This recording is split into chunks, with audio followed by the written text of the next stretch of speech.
SleepTech Talk is brought to you by Fisher & Paykel. Fisher & Paykel Healthcare is a leader in CPAP mask design and innovation for over 20 years. Their unique technologies have benefited millions of OSA patients through their top CPAP masks. These advancements continue to further enhance patient experience and outcomes.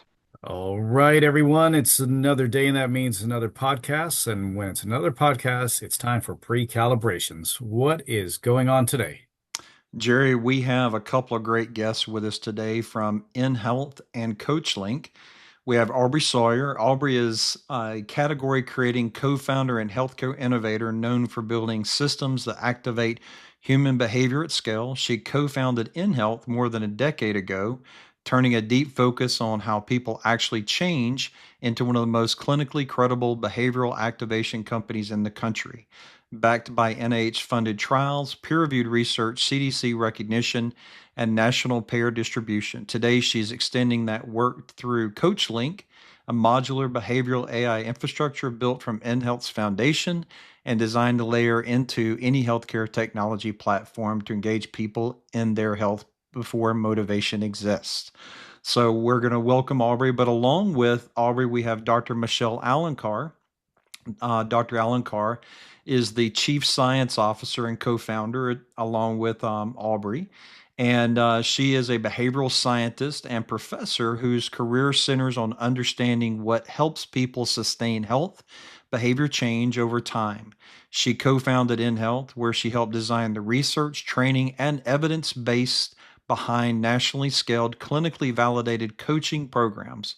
Alongside her academic role at California State University, Long Beach, Michelle now leads the scientific development of CoachLinq, applying behavioral change science through adaptive, modular technology that translates evidence into real-world healthcare delivery. So we have a couple of really heavy hitters on with us today. Excited to see where this goes. You know, I have a little experience with these guys. I'm looking forward to hearing their story kind of unfold with us today. I think it's exciting to have some health coaching as we launch into the new year.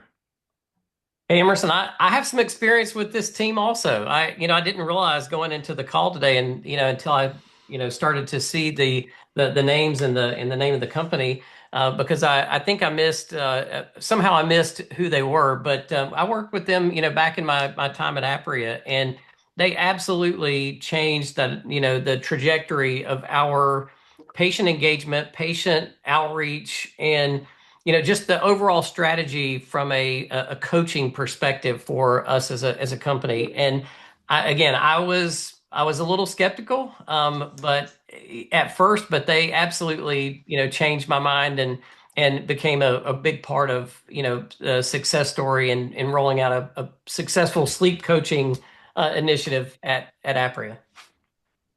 Well, I have not experienced either of them, so this is going to be interesting for me. But I will tell you the whole coaching aspect is I find fascinating, and the science behind that.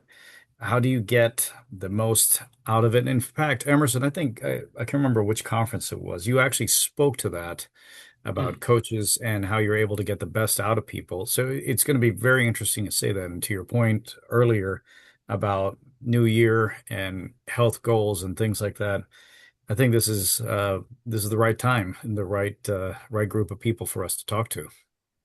Love it. Well, let's see what they say. All right, on to the show. Lights out.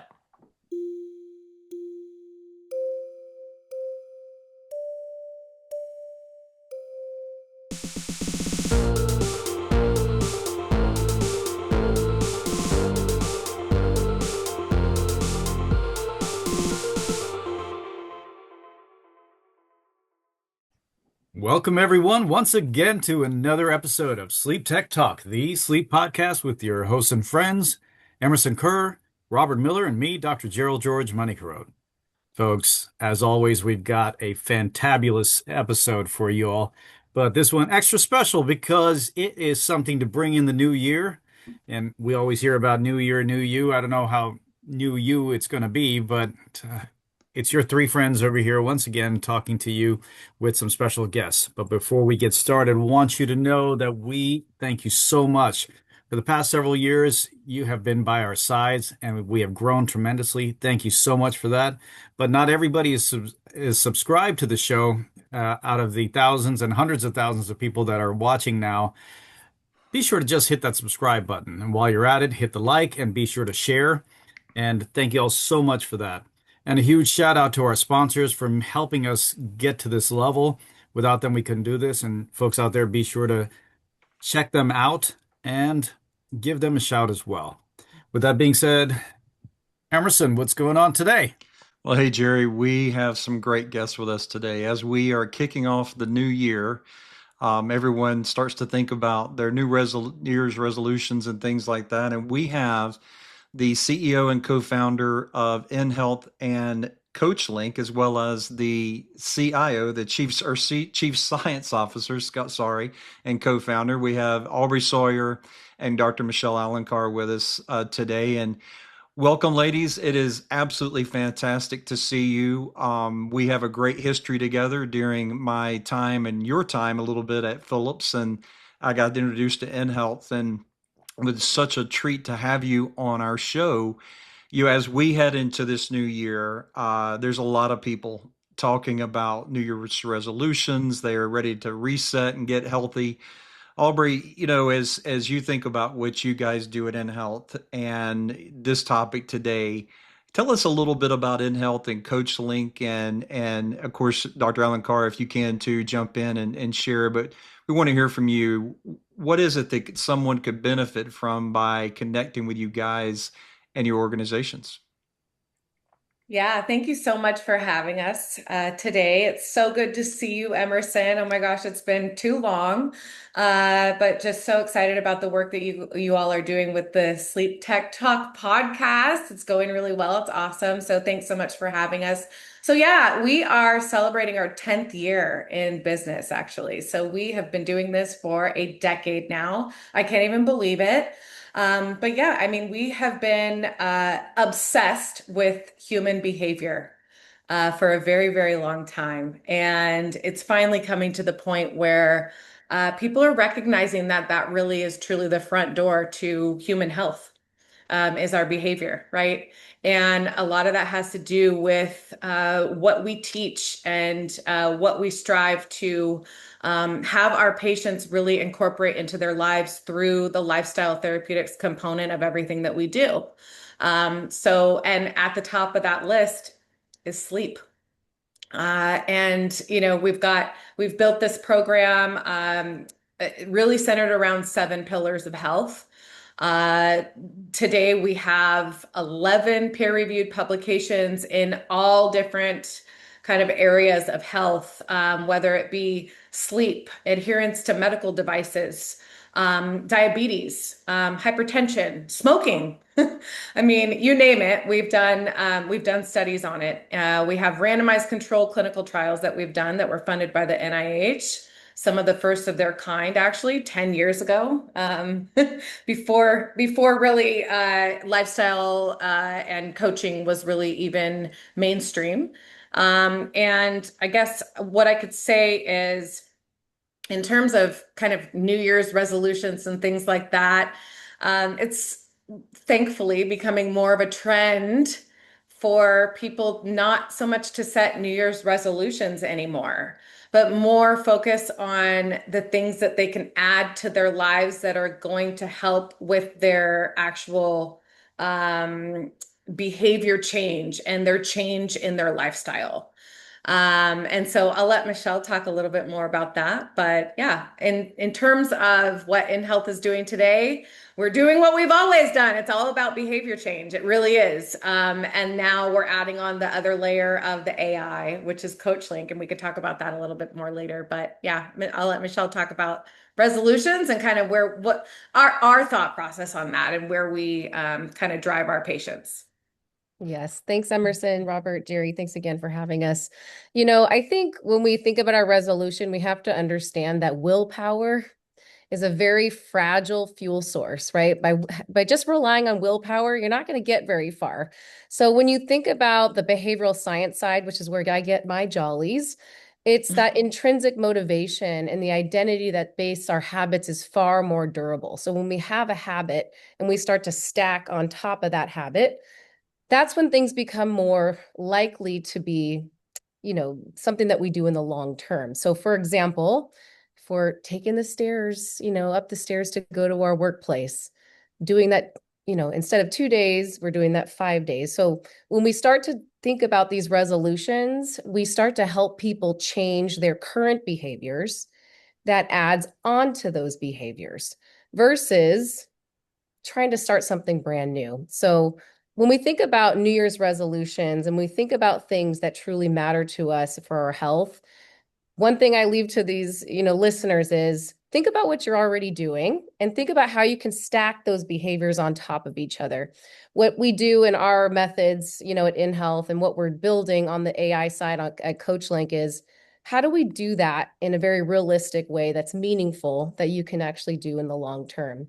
So it's focusing less on outcomes like weight or maybe specific sleep scores, or it's more focusing on the process that base those behaviors to reinforce that capability that you're already doing. So again, I could talk about this stuff all day, but that's what I would leave this group with right now on resolutions is habit stacking. What can we start to stack meaningfully? What could we add on top of what we're currently doing? And what do we see ourselves doing this week, next week, this month, and maybe 3 months? Let's stop there and reassess. And so that's the methods of what we do and the foundation of our methods for, the inHealth side. So.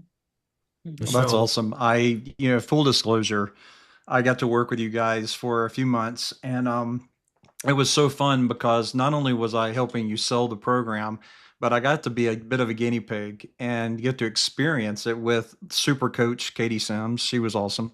And, the thing that I found fascinating, because I think a lot of us have had coaching experiences with our insurance companies and things like that, is the level of engagement, focusing on what is that big thing you want to live for and what do you want to grow to. And it was just so fascinating how, your 7 pillars of health and, this gradual growth process with goals that were attainable.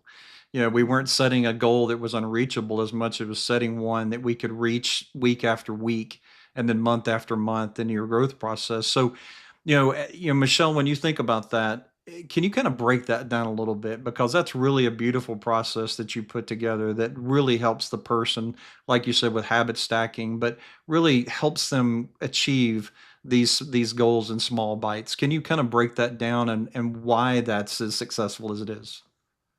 Yeah, great point, Emerson. I'm really glad that you got to enjoy that process and got to see it firsthand. It makes me very happy that we got to talk about that. But the process is simple for us, right? And so when we started, like Aubrey said, 10 years ago, we saw a clear disconnect of, patient sees the medical provider, now what's next? So what we do really well is we translate the what to the how. And that's it, right? So we received a prescription, we received a medical device, we received something. How do we put this into action? And that's what we do beautifully. So for our processes, we receive a referral or we receive an order from a medical provider. What that does is it helps our coach to understand what the medical side and what that needs to be. So for example, if this can be anybody, right? If you've received a medication or a medical device or other diagnoses, how is the next step? So for us, we connect that individual with a health coach, and we start to understand that individual's behavior, what intrinsically motivates them, and we start to create these little baby steps to create realistic, smart goals that are attainable for that individual. So we break it down into a longer term vision, 6-month goal. We break it down into 30-day goals, and we break it down into weekly action steps. And what that means for us is we can see where do we want to be, where can we be, and what do we need to do to get there. And so by creating these small actionable steps, like I mentioned before, those habit stacking momentum that you do, you start to build towards this vision that you've created. And so if that includes, let's say, a CPAP or other type of sleep tracking device or whatever it may be, you may have these questions that come up in between. So maybe we'll start to talk about usage and minute, usage per night and those things. by understanding where we want to be, we can start to use the data or use the momentum that we've created to get to where we want to be. So for us, and for those that are listening, it's actually very simple for us, right? Figure out where you want to be, break it down, and then create little action steps in between. And when we have our coaching process, that's essentially what we do. And we're definitely the cheerleaders that help with that to drive momentum. And I think it's really important to also mention the process to get there with a patient to get to the point where they're actually motivated to change. So when a patient comes to us, they're not necessarily motivated to change every time, right? They've been told by their doctor, or they've been referred to us for because, they're struggling with hypertension, or they have sleep apnea, or, there are all kinds of different reasons that they get sent to us. Humans don't love to be told what to do. So it's our job to get people to pull those intrinsic motivations out of people. So something that we do really, really well is when someone comes to us, okay, they might come to us because they need to lose weight, right? Because their weight is affecting all kinds of different parts of their health. Okay, they come to us for weight. But what we start with is we start with having them rate themselves on the different pillars. How would you rate yourself on purpose? How would you rate yourself on your stress levels? How would you rate yourself on your nutrition or your fitness? And of course, that's the first thing that people think of, nutrition and fitness. Okay. Okay. Well, we might find with somebody that they rated themselves a 1 on purpose, and they don't really know why they're getting out of bed every day. And so we won't even talk about their weight, for it could take 2 months before we even touch on their weight, because we need to address their purpose first. And so that is where the magic starts to happen, because we're not telling them what to do anymore. We are letting them guide their own process and build their own motivation to now, okay, now we're 2 months in. All right, now I've got my purpose. Now I know what I'm really going for. And this is where we start to get that change, because now they start to ask us, okay, how can I do this? What should I do for that? What should I do for this? Versus us telling them, you need to do this, you need to do this, and you need to do this. So that's the beauty in what we do. A sound sleep calls for a high-performing mask. Introducing F&P Nova Nasal with swing fit headgear. From fitting and seal to minimal noise and draft, it's performance defined. Go to fphcare.com/Nova Nasal to learn more. So what type of tools from a sort of a digital and in-person experience are you able to use to be able to deploy that type of strategy? So today we're doing it a lot of different ways. We do this through our direct provider channels. So one of the beautiful things that we've done in the past in sleep medicine, as an example, where it's as simple as a doctor or medical provider sending a referral over, and that's how they're connected to our health coaching team. That's where we can be. That's how we intersect today. What we're building is actually extremely exciting, because what we have identified through the decade of human interactions that we've had, the hundreds of thousands of chart notes that we have, the clear process, differentiators that have happened over the years, that we can do this so much better by leveraging AI and a full behavioral infrastructure. So we're actually building that, and that's the beauty of what CoachLinq is going to bring to the market, is helping to identify motivation and driving motivation before it even exists. So we've seen hundreds of thousands of individuals come to us, just like the scenario that Aubrey described. I just got this CPAP and now I don't know what to do with it, or I don't even want to do my sleep study because I'm scared of what it might tell me. That's where CoachLinq is going to sit, because it's going to help to drive motivation even before we've gotten there. It's taking them through this process of finding their own motivators inside. And so we could talk about that too, but it's coming and it's exciting. So the Yeah, it's services really, that you offer today, I know that they are very specific relative to the individual, but if I can go back, and I also have an experience in working with inHealth in the past, because you guys helped to build out a sleep coaching program for a national DME company. It took you guys were able to take a group of customer service reps and turn them into certified sleep coaches, albeit an internal certification. But it was funny because I felt like, going into it, I was a little skeptical about, the ability to deploy the program fully. But you absolutely delivered without question. And, at the end of it, it was interesting to hear some of the feedback that, the courses and the training, it wasn't easy for the people who were participating in it, but it helped to refine them in a place and get them to a place where they engage patients in a very, very different way. Yes. Yeah, that was Yeah. Go ahead, Aubrey. Oh, yeah, driving behavior change is not easy. And there's a lot that goes into it. I mean, there is an actual board certification process for this. That is a very difficult test. And it's governed by Michelle, The National Board of Medical Examiners. So same National like Board of other medical credentials. same as other medical credentials. So it is a rigorous process for them to get certified to do this. And what's really exciting about AI and where we're kind of headed is that because we've built the infrastructure and we have done the research, we have all the data with the hundreds of thousands of chart notes, and we actually have an accredited academy. We can take that and now send the AI through the same rigorous training.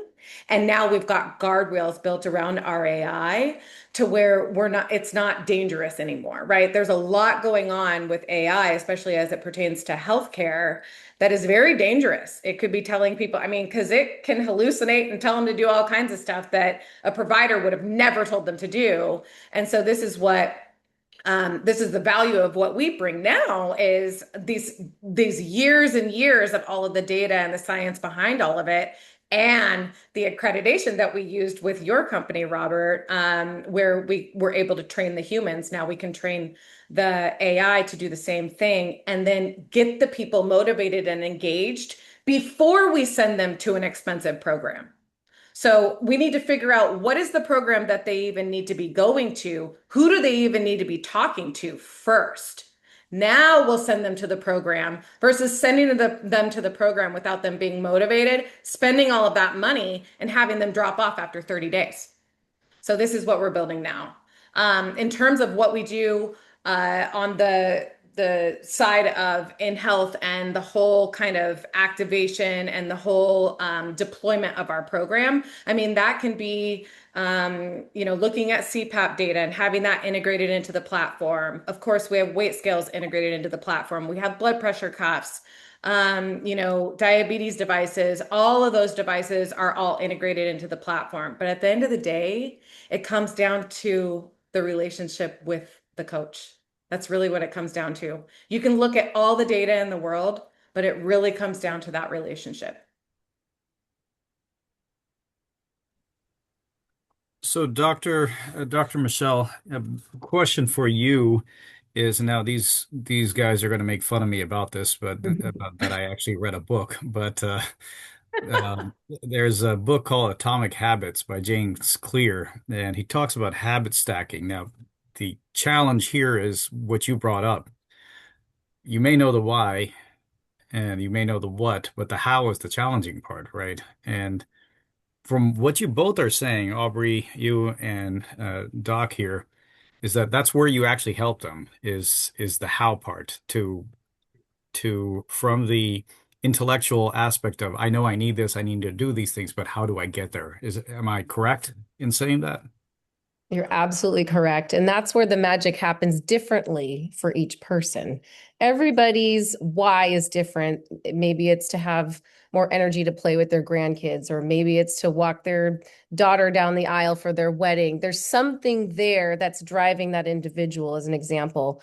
But how do they do it is all very different. And so the coach is there to, kind of pull on all those strings, right? For us, we've been seeing this for a decade happen in a human model that we see it as a very beautiful relationship now to be able to be doing this in a tech space and be able to do this with an infrastructure that makes sense from various different verticals.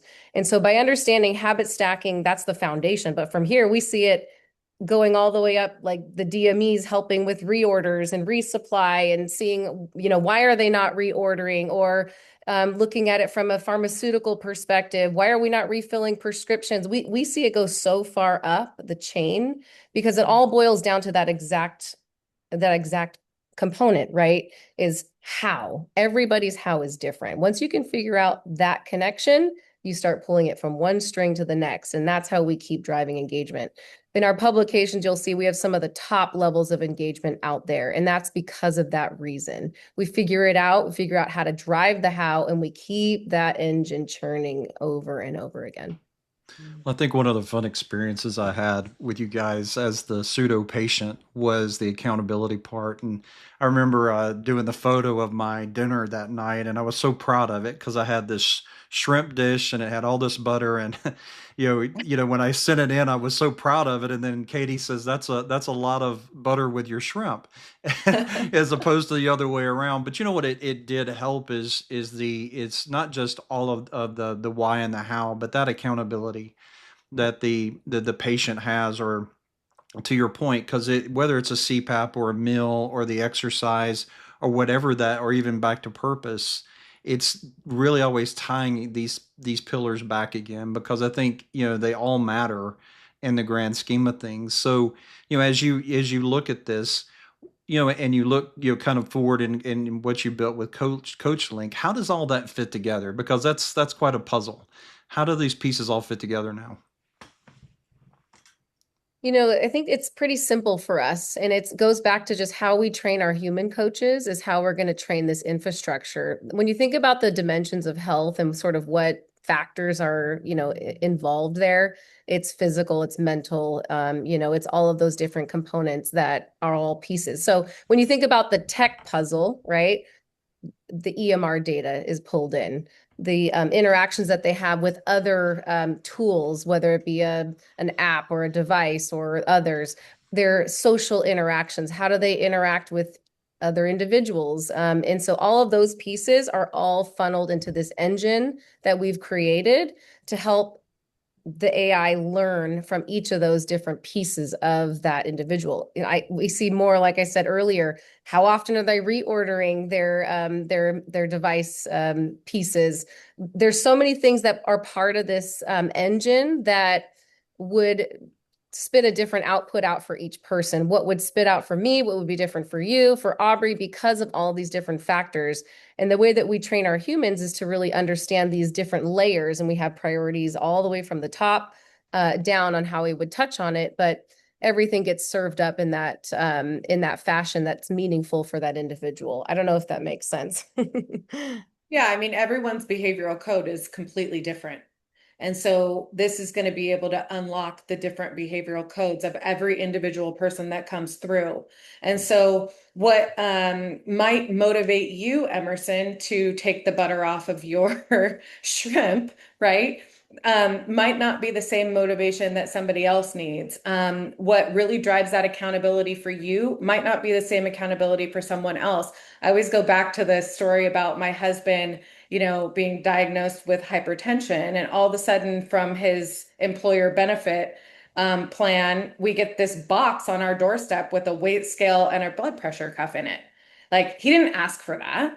And he is the last person to use a device, download an app, start looking at his metrics and his data. Like, he's the last person. Me, I want to know, like, how many breaths did I take last night? I want to look at my labs like every week if I could, I want to look at all of that stuff, right? But so that's what keeps me accountable. For him, what keeps him accountable is something totally different and unique. And that's what we're able to figure out on a human level right now. And what we're going to be able to figure out with the AI is, what is it that's keeping you adherent? What is it that holds you accountable? What is your behavioral code? And we need to crack that with the AI, so we're getting people into the right programs and getting them the therapies that they actually need and that they'll use. I love that. So before Jerry calls time on us, I'm thinking about our listeners in 2026, and as they, are sitting here thinking about, their goals for the year, How can they begin to think about that? And what's a healthy way to approach the new year and set the right kind of goals and motivations for themselves? I think this most simple way to think of it as, where do you want to be, right? So what's that ultimate vision? How do you back it down for yourself? So whether it be let's use a weight loss goal, because I would say that's the majority of individuals' New Year's resolution is tied to weight to some fashion. Try to think less of the outcome of what that number is and try to think about what that outcome means to you. Does that mean more energy? Does that mean more longevity? What does it mean to you to have that weight reduction? Less of the outcome and more of what that means. When we start to break that down, you start to see what those layers unfold. So let's use the energy example. If having more energy is really what's focus for you, now we can start to think about what would that mean and what would that take? Maybe it's, reducing, saturated fats, or it's starting to increase more of your activity and breaking it down into those small bite-sized fashions, but always thinking about what you're currently doing and adding on top of that. That's the best case scenario in terms of supporting a longer term goal attainment. You said Ladies, it perfectly. I'm sorry, go ahead, Aubrey.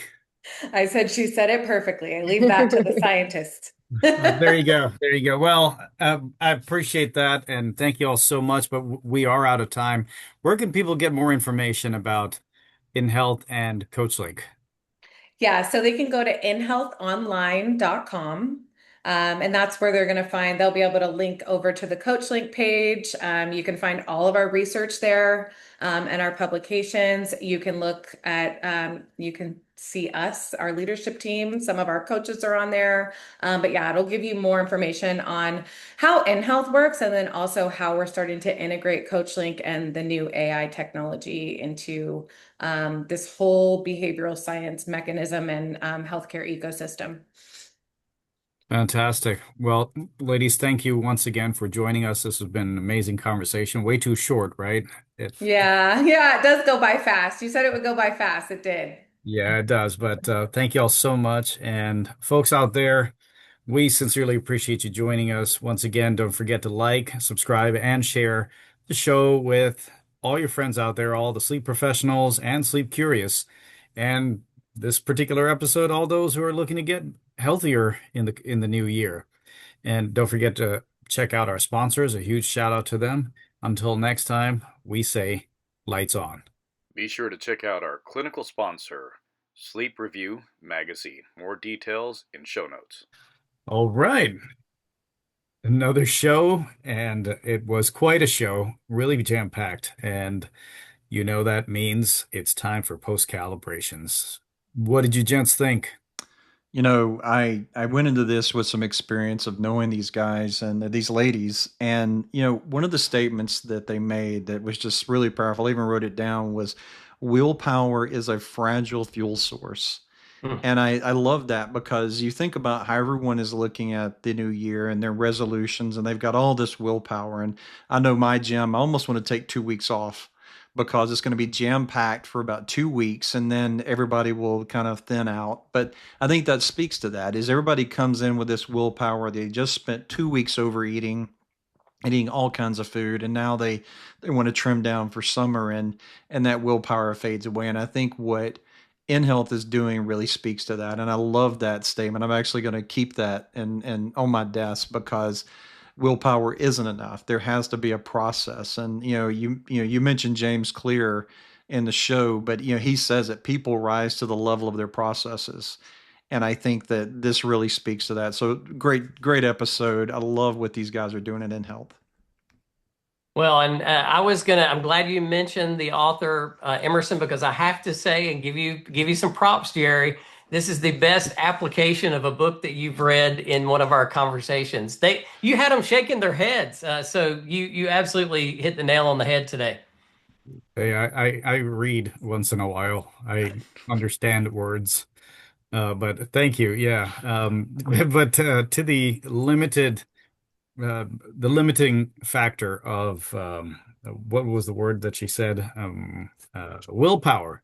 There's a book out there called Motivation is a Myth, which talks about that sort of thing. People looking for motivation, looking for towards willpower to help them to do things. But you need to have these processes. You need to have the how, because all the resources such as motivation and willpower does get drained, though there's only a finite amount of that within each person.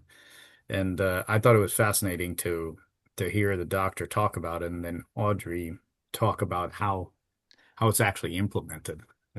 For me, Isn't it interesting absolutely. that you can apply that to any, almost anything in life? it's As we were kind of talking through it, I think, during the episode, I was thinking specifically sleep and sleep coaching but as you just sort of articulated it there, Jerry, it sort of resonates for anything, sales, how we go about our daily work, and what our work habits are, and even how we treat people, all of those things. So this is really powerful information. Well, and for our clinicians out there, one of the things about what inHealth is built is it's not just that they've got a great coaching program, but in their clinical practice, our listeners who do have a clinical practice, they can work with inHealth to build out a program. So it's not just, hey, this is great for our listeners and they can become clients, but how can they work with somebody like inHealth to build an infrastructure and a process? And we've got coaching friends all over across the country that have similar programs, but they're all kind of at the center of it. How do we create success for sleep patients? Because just like we're talking about with this, the motivation isn't enough. There's got to be other things. There's got to be the why and the how and the accountability that pulls that person all the way through. And that's what these do, and what they've done at inHealth, and especially with their peer-reviewed articles and everything they've done is just so incredible. And the credentials that their coaches hold. I mean, it's not an easy achievement to be an accredited health coach. And as they pointed out, it's all recognized by the AMA. So beautiful program, fantastic leaders. They've done a great job putting this together. It's exciting to see where they've taken it since I worked with them quite a few years ago now. Well, I think that's absolutely amazing to hear, and I look forward to hearing from our listeners and viewers if they tried them out or if they plan to try them in the future. And I think it'll be fun to hear about that. I'll say one more thing because I know we're getting ready to wrap this part of the show. I'm actually surprised they haven't been acquired by a larger company yet. The work they're doing is super valuable, and it seems to me that a large company would want to come in and acquire their business versus try to build something out themselves, which would be a pretty difficult task.